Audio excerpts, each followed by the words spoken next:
Hi అండి. ఇది బసవ కళ్యాణ్ అనే ఊళ్ళో బసవేశ్వరుని గుడి అండి. ప్రాకార మండపం చూడండి, చాలా బాగుంది. మేము 5 years బ్యాక్ వెళ్ళినప్పుడు ప్రాకార మండపం లేదండి, గుడి ఒకటే చిన్నగా ఉండే. 2 years బ్యాక్ వెళ్ళినప్పుడు కన్స్ట్రక్షన్ జరుగుతుంది. ఇప్పుడైతే ఈ విధంగా ఉంది, చాలా బాగుందండి గుడి. వీరశైవ లింగేశ్ కులదైవం అండి. అందరూ తప్పకుండా వెళ్ళి దర్శించ.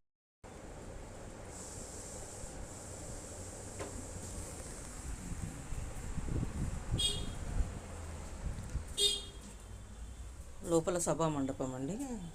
ఓం నమ శివాయ. బసవేశ్వరుంది. మాకు అక్కడ పంతులు గారు అయితే హారతి ఇచ్చారు. కాయకమే కైలాసం అనేది ఆయన నినాదం అండి.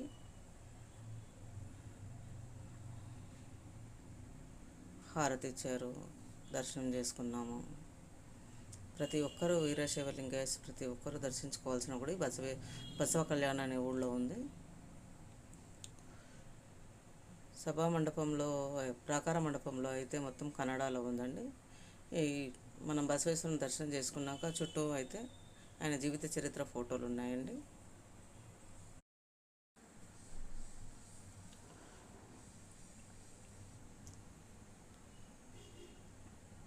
ఆయనను దర్శనం చేసుకున్నాకైతే ఆయన జీవిత చరిత్ర ఫోటోలు ఉంటాయి చూడండి.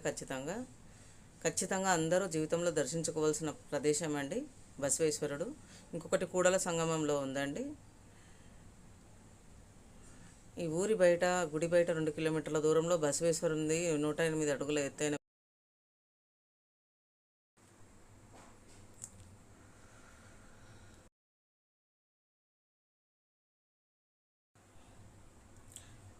2 kilometerల దూరంలో బసవేశ్వరుని 108 అడుగుల ఎత్తైన విగ్రహం ఉందండి. అందరూ తప్పకుండా దర్శించుకోవాల్సిన ప్రదేశం.